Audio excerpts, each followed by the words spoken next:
Добро вечер, почитувани гледачи. Јас сум Драган Милосавлjević, вие следите емисијата Заспи ако можеш. Се наоѓаме сосема на крајот на месецот. Вардар е опасно надојден, заедно со водите можете да проверите низ Скопје како поминуваат разноразни отпадни материјали, шишиња, по некоја канта и така натаму, значи многу ни е чисто. А кога веќе е крајот на месецот, време е за редовната месечна рекапитулација, емисија во емисија, која што практично ја водам заедно со моите двајца гости или колеги, професор Житас Даскаловски. Добра вечер, професоре. Добра вечер, Драган. И господинот Ради Седрак. Добра вечер. Добра вечер. Да поминеме на темите што следат. Се разбира, месецот пред нас, односно позади нас, донесе многу возбудливи моменти. Ќе видиме што ќе донесе месецот пред нас. Знаете дека оваа рекапитулација е еден вид на мешавина од анализа на тоа што се случило и предпоставка, односно предвидување што ќе се случи во следниот месец. Факт е дека во последното издание на рекапитулацијата зборувавме околу локалните избори и очекувањата од нив. Можам слободно да кажам да не биде сега ова фалење, се сме погодиле, меѓутоа факт е дека резултатите се отприлика на нивото кое што го предвидувавме овде. Професоре Даскаловски, имаме уште неколку дена до вториот круг од локалните избори. 44 општини чинам дека се завршени, остануваат уште 33 во кои што ќе треба да се избере градоначалник. Некои од нив се, ајде да кажеме со спортски речник, исклучително атрактивни, самиот град Скопје, Карпош и Центар.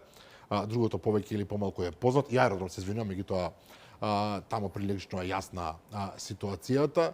Имате ли впечаток дека како се наближува крајот на оваа кампања од вториот круг на изборите, пропагандата од која страна и да доаѓа станува се по неубава, еве да речем?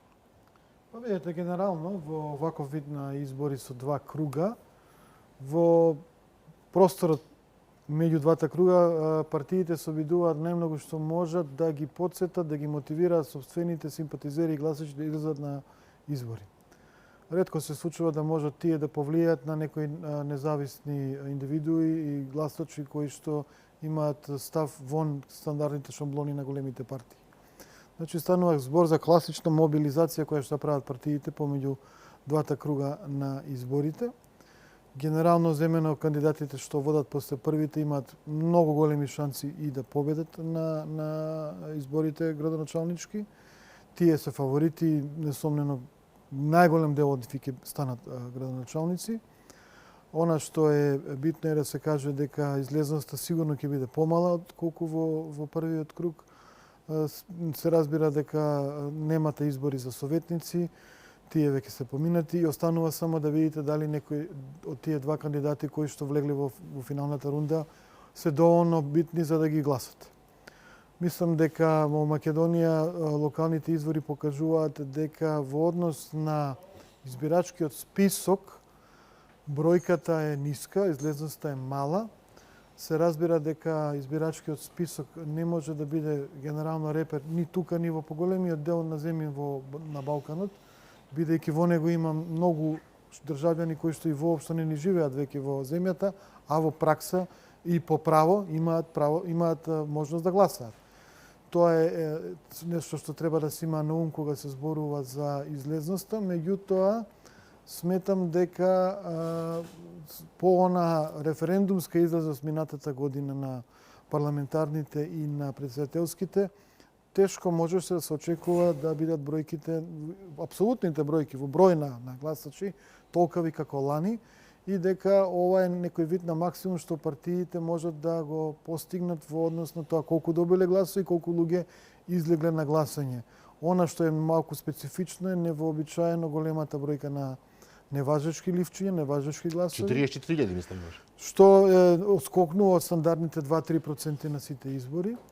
На овие избори имавме и огромен број на независни листи и независни кандидати, како никогаш досега, кои што добија респектабилна бројка на гласови и која што го намали одзивот за класичните големи партии ВМРО, ДПМН и СДСМ, кои што па од друга страна Едните покажа некаква стабилност во однос на локалните избори 2021, но еден огромен пад во однос на парламентарните 2024 година, а СДСМ е партија која што е во стрмоглав пад на резултатите и апсолутни, и во споредба со локалните 2021, и во споредба со парламентарните 2024. Тоа е во однос на големите партии.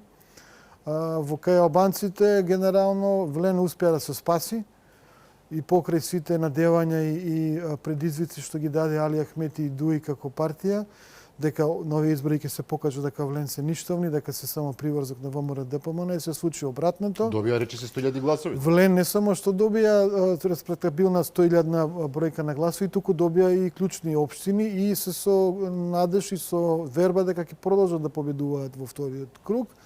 Што за локални избори е клучно, бидејќи вие без разлика колку гласови добиле, треба да гледате колку ќе добиете советници и граначалници. Тоа е болка која што Дуи на овие избори ја има и реално не може да ја премости. Изгубија во еден бастион како Чаир, на пат се да го изгубат Тетово, а во Гостер може да нема цензус па да биде принудна управа општината, како и во неколку други помали општини Мавро, Ростуше, Вранешница, Дебар, Центар Жупа и така натаму. И се покажа дека коалицијата на НАИ, каде што Дуи е предводник, е една катастрофална коалиција, бидејќи Дуи ги препушти општините на Зијадин Села и на Арбен Таравари, каде што овие не постигнаа резултати. Значи, видовме дека Зијадин Села во Струга не може да пробие, дека всушност ќе биде жестока битка со независниот кандидат Чира. Се извинувам на изговорот, не знам точно ба сега на албански како се изговара, меѓутоа исто така видовме и дека слабо се покажа во Сарај и фактички тој триумфират Таравари, Села и Ахмети не функционира добро и прашање како ќе функционира таа коалиција во иднина по овие избори. Така. Седрак, СДСМ навистина е во, ја се согласам со професорот дефинитивно дека е во стрмоглав пат, тоа е евидентно, меѓутоа раководството на оваа партија тоа не го прифаќа. Веднаш по излегувањето на резултатите од првиот круг на изборите, тие изнесоа соопштенија и изјави кои што покажуваа своевидно задоволство, барем номинално. Рекоа дека не се лоши резултатите, дека овие резултати покажуваат дека партијата се консолидирала, дека започнала да функционира на старите добри патики и така натаму. Кога се бараше оставка, условно кажано, од Венко Филипче по медиумите, по социјалните мрежи, неговиот одговор беше дека тој само една година и половина е начело на партијата и веќе покажува резултати. И сега фактички излегува дека и покрај историски најлошиот резултат, било кога за оваа партија, раководството на СДСМ се однесува како да не е одовде. Видите, значи сега само почна веќе пред изборите да промовира таа теза дека 30% од граѓаните не се задоволни и веруваат дека нема никаков напредок во државата, тоа што можете дека они излегуваат со таа теза после резултатот на парламентарните избори лани, тоа што ти покажува дека они го терат тоа во погрешна насока. Самиот претседател на партијата на многу места не се појави во текот на кампања. Тоа е не знам дали тоа е повеќе само доверба дека они биле сигурни или тоа воопшто знае да не се замараме затоа што како и да е нема да правиме никаков резултат. Така да сепак треба да има здрава опозиција во било која држава за може државата да се напредува. Но ја гледав дека несериозноста во перформансот и нивен перформанса во текот на кампањите на локалните избори, и мислам дека ова е не порака, туку ова затоа се изгубиле.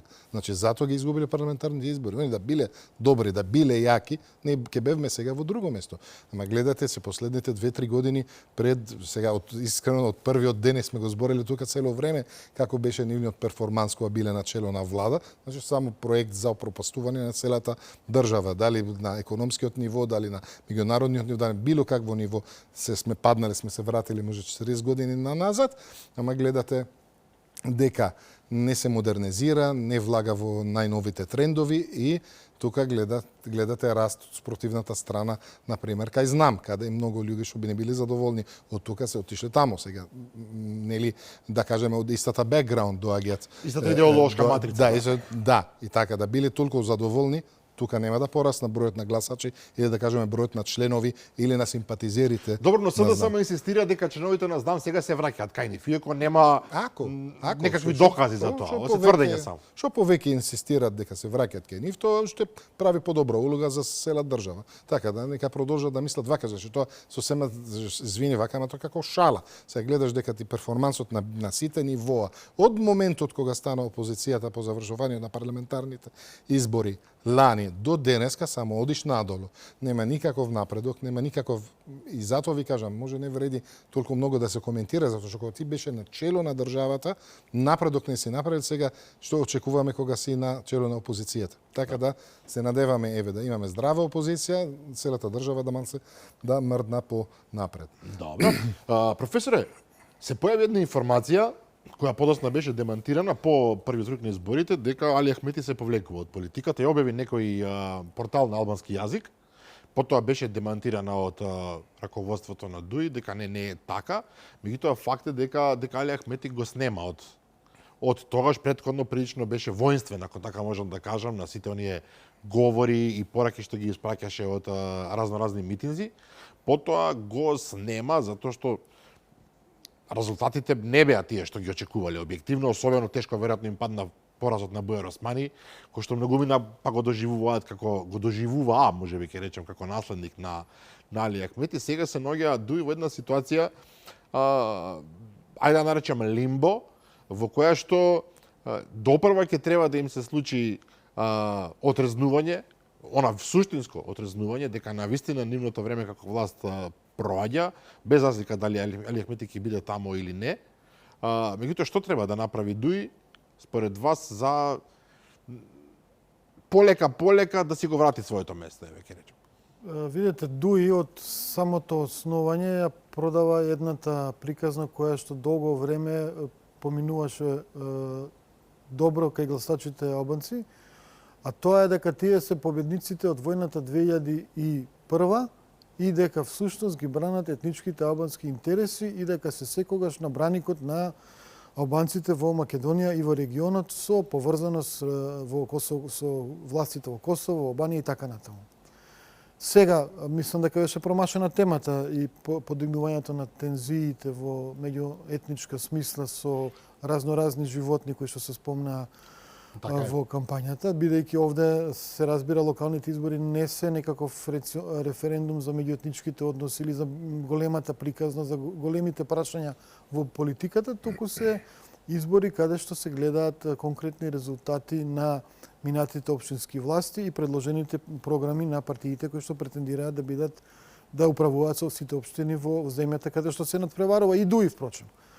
Нивниот проблем е што не се партија која што има резултати. Тука кога зборуваше и колегата Седрак, зборуваше за она мината влада која што беше влада на СДСМ и коалициони партнери, каде што главен беше и ДУИ. Значи, резултатите на таа влада се поразителни и нивото на корупција, нивото на раст, нивото на модернизација на државата беше никакво. Значи, тие немаат резултати во тоа поле на централна власт што биле, немаат како да играат играта национални прашања на овие локални избори и беше на некој начин логично дека со добра понуда на Влен и ќе изгубат од таа коалиција. За нивна жалост тие изгубија и во Чаир и во Саре и се напад да изгубат и во Тетово, некои символички битни општини. Им останува Кичево како можност да се докажат, тие го употребуваат еден вулгарен речник дека тоа плен таму кој што мора да се задржи. Воен плен, практично. Воен плен. За жал, во таа игра влезе и кандидатот на Влен за градоначелник на Тетово, Билал Касами, кој што според мене прави една спектакуларно лоша проценка да на некој начин го поддржи кандидатот на ДУИ во Кичево. Само за да не биде македонец. Буквално. Само да не бил победник кандидатот кој што е солиден лик, кој што има солидна кариера, кој што има солидна програма, кој што впрочем И кој не може да биде обвинет за национализам по ниедна основа. на крајот на денот никако не може да се класифицира како македонски националист, бидејќи има и брак со албанка, колку што знаеме. И во таа насока им пружа гума за спасување на Дуи, парадоксално, наместо да си молчи, наместо да си каже некако, си гласаат гласачите по собствена волја, тие што ја поддржуваат коалицијата Влен, тој влета во тој наратив кој што е единствената карта каде што Дуи Може доминира и може да доминира во тој така наречен албански блок. Како да го толкуваме ова? Навистина не ми е јасно. Мораше да реагира и премиерот. Најпрви се обидува со фино, условно кажано со фино од ВМРО ДПМН, потоа мора да реагираат затоа што едноставно стана и премногу. Не само Билал Касами и други, понатаму гледавме и кандидати кои што зборува мора да биде албанец, ние по секоја цена ќе поддржиме. Едноставна порака која што е, како што рековте, буквално во корист на Дуи. Во секоја смисла на зборот, а Влен ако сака да направи иднина и перспектива за себе, треба да го напушти токму тој алтернатив. Не ми е јасно, проценката е дека не може поинаку со албанските гласачи, или едноставно е во прашање нешто што е показател дека тие и не знаат што прават во владата. По мене е еден вид на кратковидост, бидејќи не гледа на долги стази, не гледа стратешки дека прашањата македонци и албанци се веќе надминати, депласирани. Така. Ние во иднина, и ние денеска се соочуваме со настраот на демографска криза. влегување во ЕУ. Дали да, дали не, дали брзо, се надеваме брзо, можеби подолго ќе трае. Се едно, нам ни се случува демографски екзодус, се иселува населението. Се иселува населението, а ние сме принудени затоа што нема работна рака да увезуваме луѓе од други култури, дури од други континенти, кои што на некој начин ги заменуваат и македонците и албанците. Тука лежи проблемот, каде што ние всушност, ако не успееме да развиеме земјата со ЕУ или без ЕУ, побрзо во ЕУ или подоцна во ЕУ, се едно, ако не успееме економски да развиеме земјата, ние ќе крахираме. Кој ќе ти плаќа тебе пензија, Веќе сега е Драган, тоа во компликувано. иднина. И веќе сега од буџетот плаќаме за пензијскиот систем да обстане. Кој ќе ги плаќа здравствените услуги? Значи ќе се соочиме со крах на системот доколку не ја организираме земјата на здрави основи. А тие прашања етнички, македонци, албански или кои да е сега, веќе се едно, тие треба да бидат брзо надминати затоа што нам ни треба функционална држава на некои граѓански принципи која што ќе се гради. Прилично нему што се вадат од Влен, кога веќе им се кажува дека ова што го прават навистина не оди во добар правец, како да кажеме, номинални изјави има, декларативни, не мислевме така, ние не повикуваме, меѓутоа суштината на митинзите е јасна и навистина мислам дека тука треба да се да се стави точка за нивно добро на крајот на краиштата, меѓутоа и за демократијата во целост.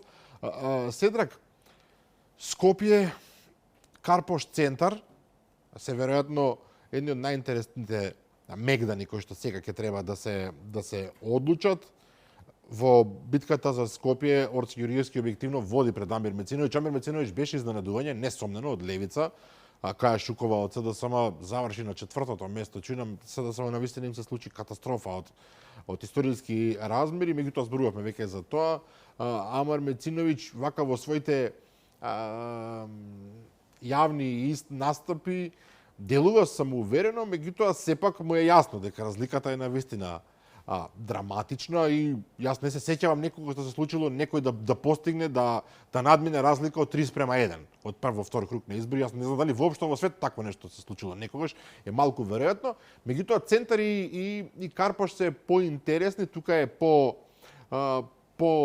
тенка трката, би рекол, меѓу кандидатот на СДСМ Герасимовски и на Знам Лабудовиќ во Центар и господинот Сотир Лукровски од ВМРО во Карпош и господинот Стефче Акимовски, актуелниот градоначалник.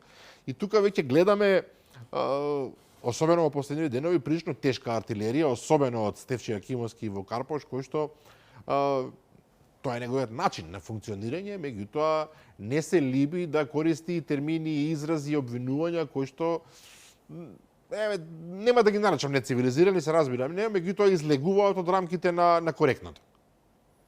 Добро, тука има различни работи, треба да се коментират. Прво, овие се избори. Избори значи луѓето бират што Така е. сакат. Да. И сега, ако луѓето што се почет, затоа што секогаш одлуката е на народ. Ама сега, ако народот е среќен со знаеш како ако среќен со некој, значи мислам дека они може да посматрат, еве на пример од центар. Гледат перформансот на општината во последните 4 години. Ако им е убаво, супер, тоа ли? Ако им е убаво, гласајте пак за него. Ама тука има друга, треба да гледаш другата страна. Ако да кажеме, он има освоено, например, одреден број на гласови, СДС во центар. Ма не е прашанието колку гласови јас сум добил, или дека добив ја 2000 гласови плюс, што не се од нашите, да кажеме, списоци или гласачи. Гледајте вкупното број на другите. Тоа значи, другите не сакаат ти да бидеш градоначалник.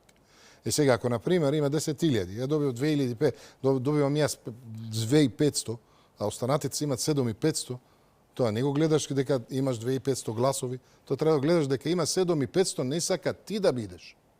Да, тоа е точно, ако го анализирате вака рационално, меѓутоа фактичката состојба вели ако тие 2500 ви се доволни за да победите, баш ви е гајле. Се во реде, ама на крај, како што спомнаме на парламентарните избори, на луѓето што се во диаспора, луѓето што се надвор од Македонија што доаѓаат тука да гласат да си одат, па ти центар на пример, што не живеат само во него овие, што живеат други луѓе што не се запишани таму, па тие исто заслужуваат нешто. Сакам да кажам дека локалните избори, на разликата од парламентарни избори или од председателски избори, не содржуваат, значи да, има долгорочни планови, работи што треба да бидат предведени во општина, што може да траат 20 години да се реализират, ако одлучиш да градиш аеродром. Ама на разликата од парламентарни и председателски, тука ти можеш да го посматраш перформансот, ако не ти се допаѓа, ќе менуваш и ќе ставаш некој друг, ќе пробуваш нешто ново. Мислам дека им е до тука од бетон. Прошлиот пат сме зборили тука многу пати. Кажувам дека има само пензионери и бетон. Како на шала сме го кажале. Но полека станува реалност, да. До кога ова работа со градежништво? До кога ќе продолжува? Нема место ни да возе, ни да оди, ни да шета, ни ништо.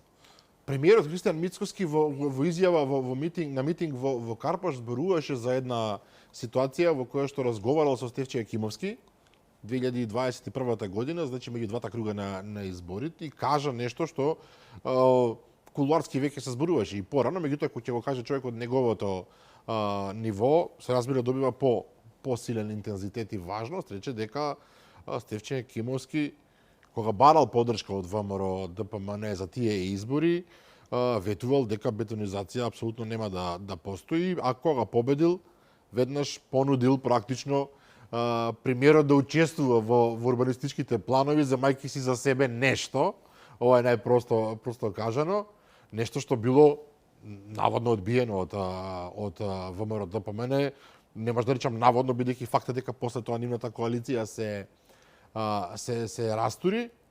И сега имаме ситуација во која што, да се разбереме, Стефче Јакимовски веднаш демантираше дека немало такво нешто, меѓутоа во последниве 4 години ние гледавме дека се гради и тоа интензивно. Да, ама исто тука морам да спомнам делот. Исто како на време на отоманците. Сите кажа дека на време на отоманците било многу добро. Третирали сите исто добро. Направиле многу добро, ама гледаме низ историјата, они во целиот дел од Европа граделе само 3 работи. Граделе џамија, хамам и медресе, што фактички школа, значи мини школа. Друго не граделе ништо. Сега тоа што луѓето го имат видено и го гледат како воодушевани од ова, ама ова не е живот. Дали сме свесни дека Скопје е град на култура ќе биде? Дали сме свесни дека треба да правиме нешто за тој градот треба да изгледа барем жив? Еве, да им лажаме на луѓето што ќе дојдат, да им покажеме дека е жив. Макар и ложна слика. Ние, освен згради, нема ништо. Ако има нешто, кажете го. Нема ништо, освен згради. А не се зградите, зградички, со некои нефункционални паркензи. лепена една до друга. Одите во центар, одите, шетате, нема каде да одите. Нема паркинг за кола, проблем со деца во школа, проблем со возењето, проблем со... Све е проблем. Сега, до кога сакаме да гледаме ова, и да дајте шанса сега нешто ново да се прави, и после ќе се гледаме после 4 години. Ако не им се допаѓа, вратете се постаро. Ако ви се допаѓа, да тераме нешто малце поново. Има логика. Скопје, освен што е бетонизирано и буквално е затрупано со смета, професоре, тоа е фактичка состојба и покрај напорите на некои градоначалници да направат нешто, директорот и правителот на комунална хигиена вчера беа приведени, ќе одговараат за загрозување на животната средина со отпадот во Скопје. Многу сериозно обвинение. Луѓето кои што требале да се грижат да нема отпад во Скопје, практично не направиле ништо и на некој начин помогнале сметот да се растура низ градот.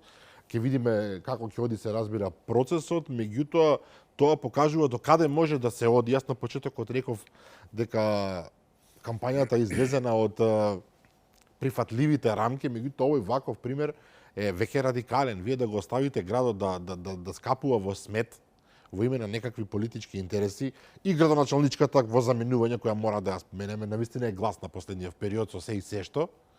Главно со обвинување дека не ја дозволуваат да работи. Меѓутоа може да се случи, не велам дека ќе случи, но може да се случи утре заутре и таа да бараме одговорност од неа за ова што се случуваше во последниот период. Да, може да се случи. Ќе видиме што ќе стане со таа работа. Овде во рамките на изборната кампања беше битката на наративи. Всушност во поголемиот дел минатите 2 години, да речеме, интензивно имавте два наративи кои што се судира. Едниот е нејзиниот, да ме обструираат централната власт, луѓето кои што се одговорни за институциите, советот посебно, и не можам скоро ништо да направам. Тоа е едниот. И тоа две различни централни власти во случајот? Така е. И совети кои што се поделени. Така и лево е. и десно. Значи, без разлика, незините критики беа и кон предходната државна власт, предводена од Така е, тоа премиерот на СДСМ и оваа на ВМРО-ДПМН, и наративот од посебно последниве година, дена, две максимум, на ВМРО-ДПМН, кој што вината ја префрлаше на незината неспособност, иако, да бидеме верни до истината, таа беше кандидат на ВМРО-ДПМН за градоначалник на Скопје. Беше. Мислам дека овој вториот наратив некако поуспешен беше и дека граѓаните не ја прифатија приказната на градоначалничката Даниела и дека всушност таа сега може да има и реперкусии за нечинењето, несторењето и нефункционирањето на градот генерално и не само во однос на ѓубрето и собирањето на истото. Ако е само тоа беше зборот. Раби, сака да доаѓате нешто? Да, и сакам да коментирам нешто. Значи, зошто секогаш еве тој апроч дека треба некој одгоре да ми кажува, треба некој одгоре, ама тој што седи, сега ја навистина немам познавани како функционира внатре во ова јавно предпријатие, како функционира. Ама ја денес како имам 4 коли за соберење за ѓубре, гледам секој ден дека градот е ваков. Јас треба сам, не треба да чекам некој да носи одлука. Што е тоа, ми биле врзани раце или не можев да правам, или ми се спротивуваат, ама вие што сте? Значи, многу лесно може да излегуваат со одлуките, барам самата таа компанија од комуналната хигиена, може он да сам да даде наредби, се има ресурси, се има буџет, се има се. Се зошто не го направиле тоа?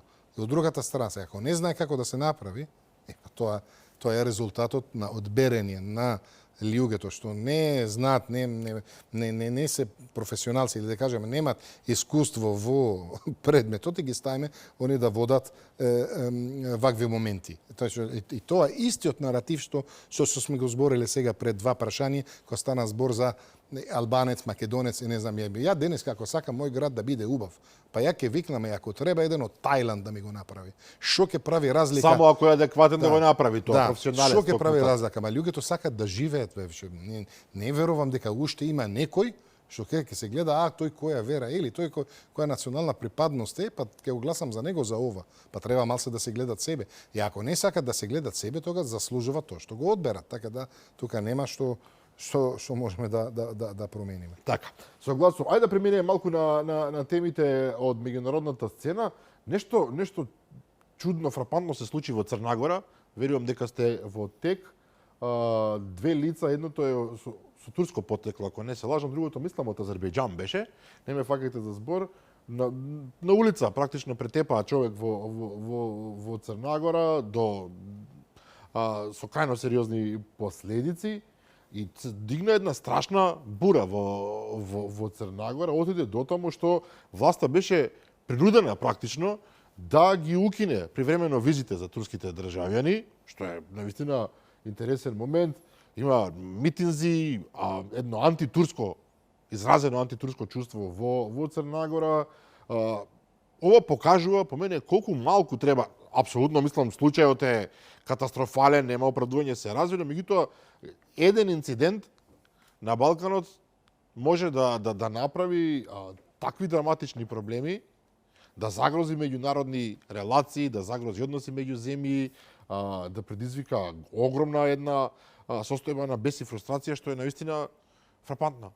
Па, видете се, ова не е различен пример од многу примери во Западна Европа, каде што се случуваат насилства, силувања. Апсолутно. Многу почесто, отколку на Балканот. Да. И така натаму на така наречените мигрантски заедници. Вие очигледно имате некаков обид на Црна Гора да привлече инвеститори, да привлече клиенти, да привлече граѓани, државјани, имотни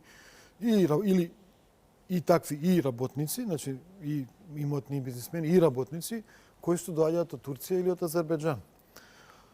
Колку тие луѓе се интегрирани, колку тие луѓе имаат комуникација со локалното општество е прашање кое што очигледно се одговори вчера завчера со овие немили сцени.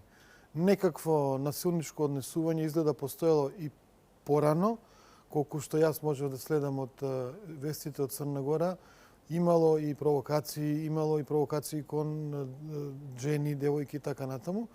И таа фрустрација и бес на локалното население кулминирала со немили сцени кои што наликуваат на оние каубојски филмови со обиди за линчување на непријателот.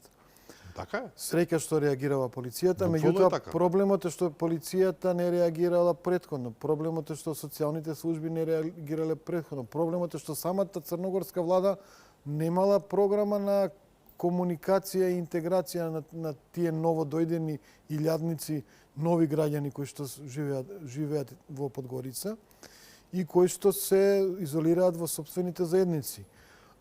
Тие имаат такви заедници и на руси и на украинци. Такви заедници имате руски најмногу во Србија. Во Белград главно, да. Во Белград, но меѓутоа и во Нови Сад, кои што живеат сопствен живот со сопствени традиции, обичаи, концерти, дури бива да го научат српски јазик, интересна ситуација. А со години живеат таму. Да, апсолутно, како во еден вид на милет систем во османлиско време. Секоја заедница посебно паралелно сега како тие би можеле да комуницираат во кризни времења. Па тешко. Очигледно дека тешко. Но ја ширам приказната да доведам состојбата и за Македонија. И овде имаме огромна турска заедница, така не само локални турци кои што туку дојдени сега во последниот период. Дојдени сега во последниот период. Студираат, не знам, инвестираат, така натаму. Градат, градежници се работат и така. Но тие воопшто не ми изгледаат како интегрирани. Ние имавме насилство во Штип помеѓусебно од таа заедница дојдени. Очигледно дека и тука немаме некој вид на комуникација и интеграција на таа заедница. Со оглед на демографската криза што ја спомнав и што сме дискутирале со Раби во многу прилики, ние овде доаѓаме во ситуација да има филипинци, Бангладеш, како се вика, луѓе од Бангладеш, Бангладежани точно, непалци, колку тие ќе бидат интегрирани и колку ќе има опасност од ваков некој инцидент кој што може да биде меѓунационален, меѓуверски, континентски дури. Така, во разговори со луѓе, интересен момент е луѓето очекуваат да си заминат. Значи, решението не би било во нивно вклопување во системот, туку да се заминат. Тука зборувам за овие од третиот свет луѓе, конкретно зборувам. Веќе онаа синтагма што постои меѓу Скопје и непалците кај дојдат и за 2 недели ќе си побегнат, штом ќе најдат прв лет за некоја западна земја. Но многу добро што го спомнавте, ова се случи инцидент и во многу сличен во Словенија, во Ново место.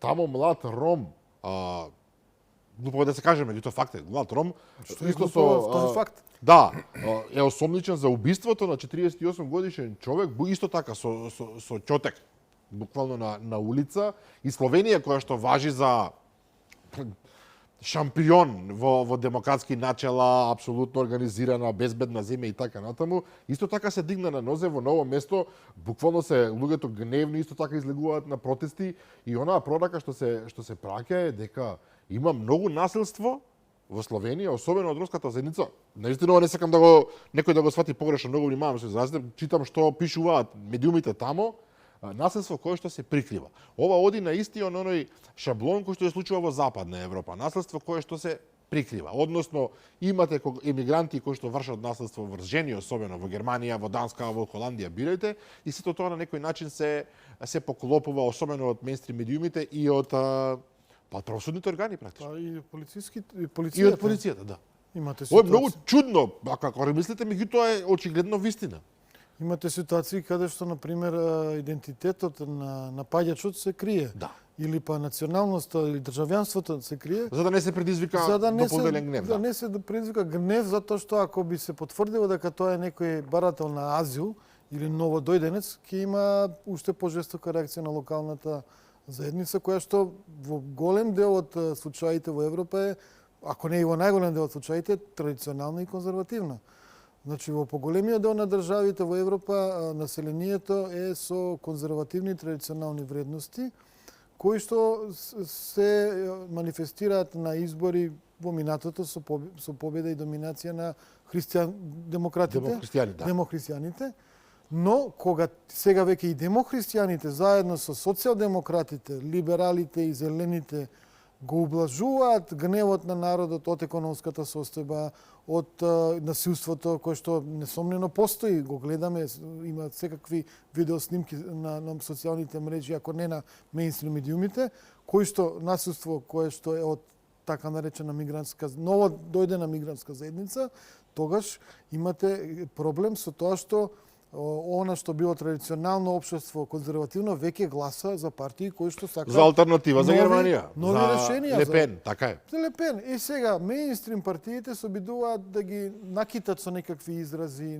да ги накитат со фрази нацисти, фашисти и се што треба, радикали, нацисти, а имате луѓе кои што кажуваат не, јас порано гласав за ЦДУ на пример во Германија, не сум задоволен како се справуваат со ова прашање, сега барам некоја политичка опција која што ќе го реши. Тоа е сега АФД. Добро, сега ќе гласам за АФД. Значи, повторно ќе кажам дека интеграцијата на населението од различни култури не успеа и кога кажуваше Меркел дека мултикултурализмот умре во Германија, токму на тоа алудираше, ама таа ги викна и донесе милиони ново население кое што има култура која што веројатно е тешко спојува со оваа европската и која што ќе биде проблем да се на некој начин модерира и склопи со некакви вредности на владење на правото во иднина. Така е. Нема повели се. Не, изгледам дека треба да разликуваме малце помеѓу мигрантите, помеѓу оние што доаѓаат да студират или да работат или ова. И сега има механизам за интеграција, тука право е професорот, кога збориме за интеграција, ние во институт сме развиеле дури на програма за интеграција за генерално за странци. Но ако земеме на пример Дубај, Саудиска Арабија, Имаратите, во овие држави, не може да се случи вакво нешто таму. Затоа што во моментот кога некој не да прави вакви напади во јавни места, ако краде еден мобилен од некој, он ќе се става на црна листа и ќе се избрка надвор од државата. Зошто? Затоа што има закон што регулира овие моменти. Европа нема вакви закони, ги направиле, доцнеле 10 години доцнеле да ги креират законите и уште 10 додека влегува законите во сила. Значи, 20 години се назад во овој момент. Ние ова го научиме во 2011-12 во текот на миграција на кризата во Блиски Исток и во Сирија во војна, кога поминале низ Македонија многу мигранти. Ја земаме, ја научиме лекцијата, се заработеме за да имаме ние нашата стратегија. Тога се случи промена во властата во Македонија и веќе не се работи веќе на таа тема. Се што беше заработено, со други беше исфрлено на страна. Така да ние како алатка, ја имам механизам, треба само законите да ги спремат да бидат адекватни, како што направила во Саудиска Арабија, во Имаратите, каде не можете да слушате на еден настан од вакви настани, затоа што ако се случи вака, го земат Саудиска Арабија уште му сечат раката, па го депортират надвор. Добро, сега тоа е од прилично државата. брутално, тоа е Ама во реде, далеку од европските. во реде, ама кога имаш закон, кога имате казна, и да се вратиме дека ние сите изворот на нашите проблеми се законите што не се направени како што треба, казните што не се наметнат или не се имплементират или не не влагат во сила, како на пример нашата позната famous стратегијата на борба против корупција 2021-2025, каде до 2024 имаше заработено само 10% од таа стратегија, кога се смени властата, се работиме уште 30%, така да треба малце да внимаваме за овие работи, за да може да избегнеме вакви проблеми како во Црна Гора во иднината. Добро. Професоре, два настана во последниот месец беа многу важни на апсолутно на највисоко ниво во светот се разбира. Најпрвин претседателот на САД Доналд Трамп ги натера Израел и палестинците да потпишат некаков мировен договор, веднаш побрзо да го нарече историски и така натаму, честитки од сите страни, комплименти, аплаузи, повторно расправа за дали ќе има Нобелова награда, немаше во случајот се разбира. Меѓутоа тоа траеше, да не речам, неколку часа.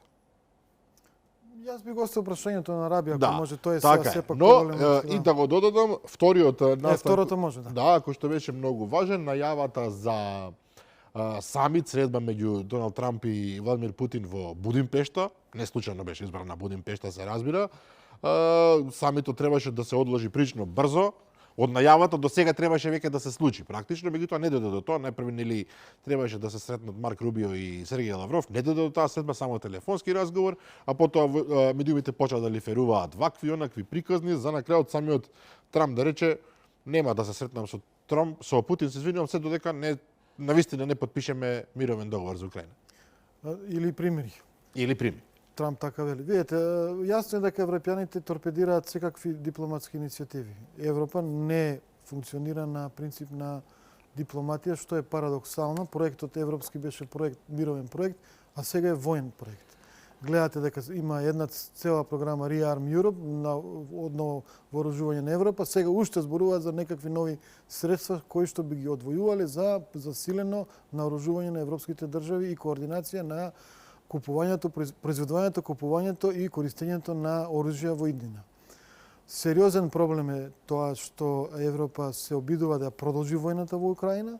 Сериозен проблем е што Европа е во длабока економска и финансиска криза и која што веќе нема начини како да продолжи да финансира Украина во војната. САД се тргна од сцената комплетно.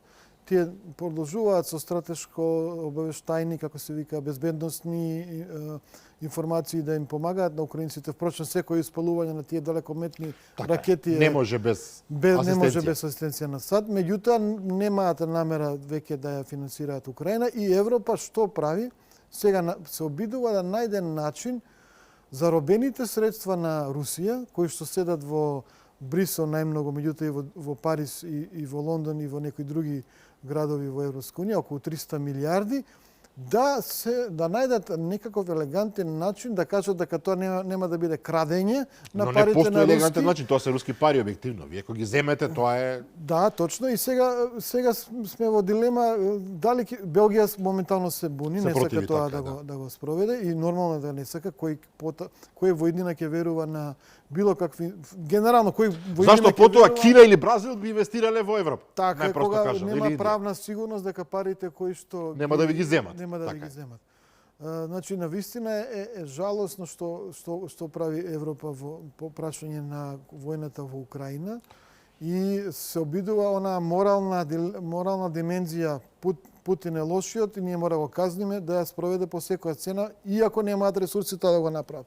Од друга страна, се забрануваат да земите од ЕУ користат руска нафта, земите кои што имаат далеководи или земите кои што го довезуваат тоа по пат на танкери.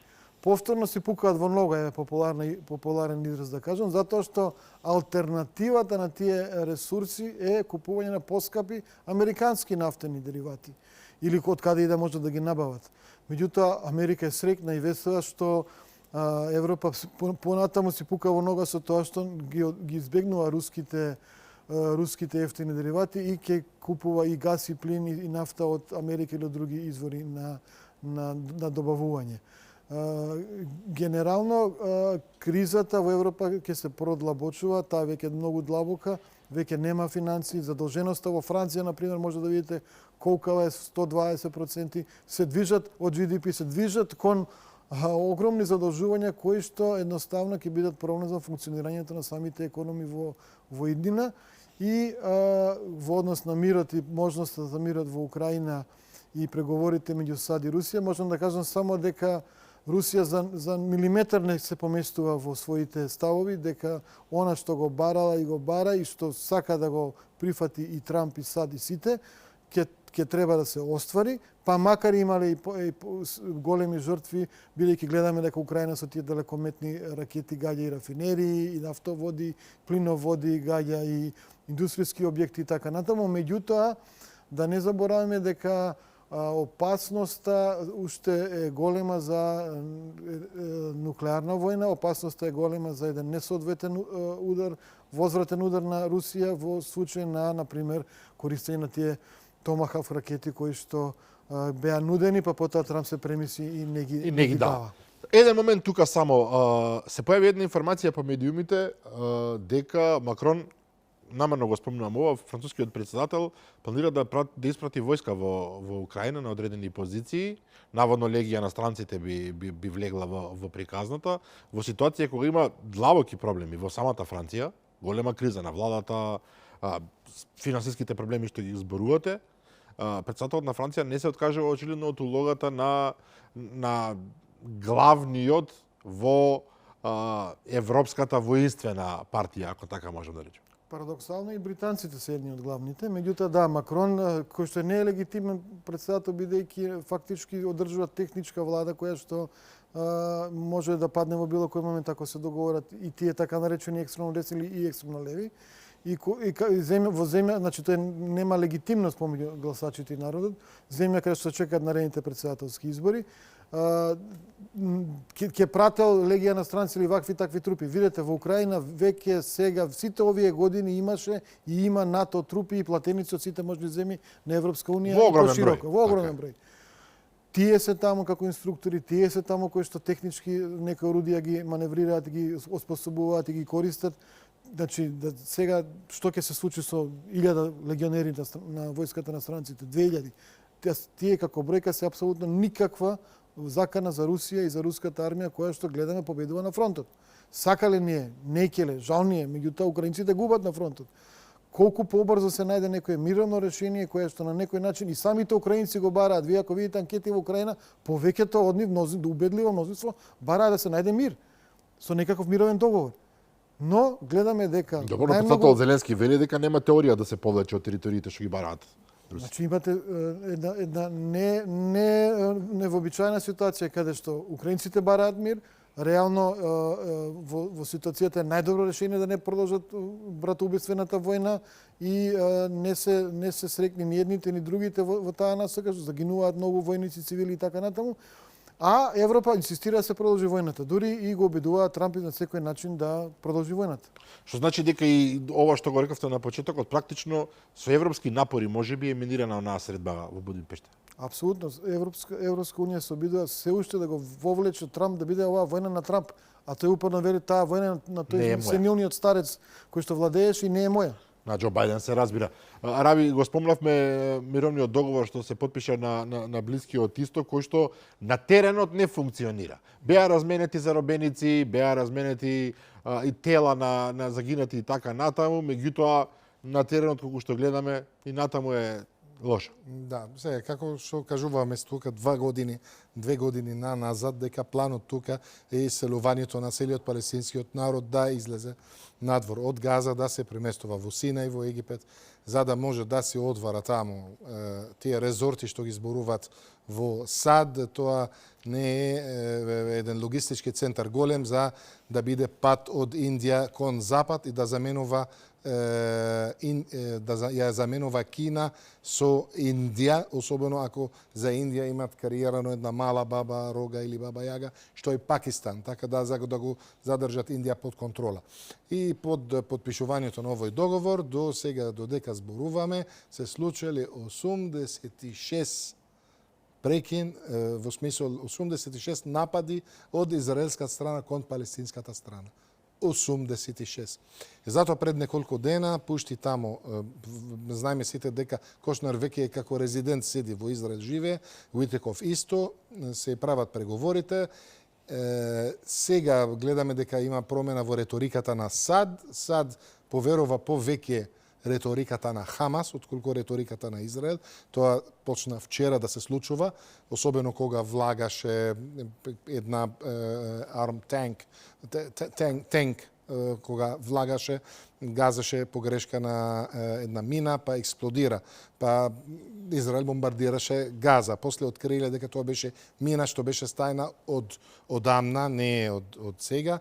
Таму се борат против, има исто некој генг или некој, како ги викате, како банда таму во Газа што нема врска со Хамас, што исто има борба против нив, ама цело време гледаме дека Америка сака да го поддржи договорот, го поддржи прекинот на оген, стои за тоа, пушти веќе 200 војно лице од Америка до тамо. Планот е да се креира една мултинационална војска, што треба да го задржи тој договорот да се. Така е, но овдека морам да интервенирам. Нетањаху, премиерот на Израел, Бенјамин Нетањаху, прво рече дека Израел е суверена земја и нема да слуша што ќе кажува Сад или било кој. Много интересна изјава, бидејќи Израел без Сад нема баш нешто посебни шанси.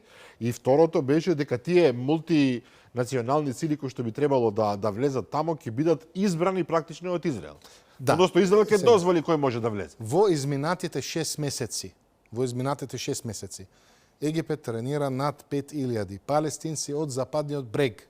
Добро. Они да бидат како општински полицајци или да ги кажеме локална полиција, како шериф, како значи не под Министерство за внатрешни работи, туку под самите општини или самите населби, така ги викат таму. Добро. Населени места.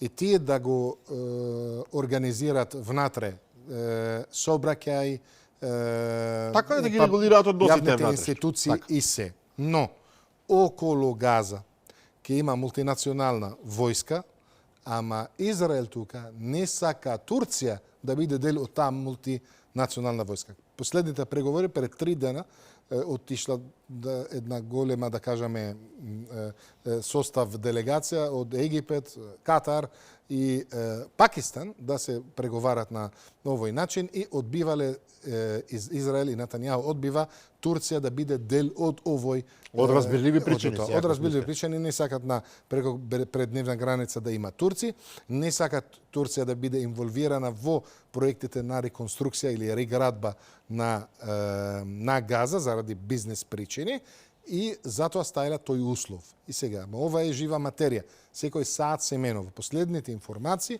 дека ќе се формира мултинационална војска без Турција да игра улога во тоа.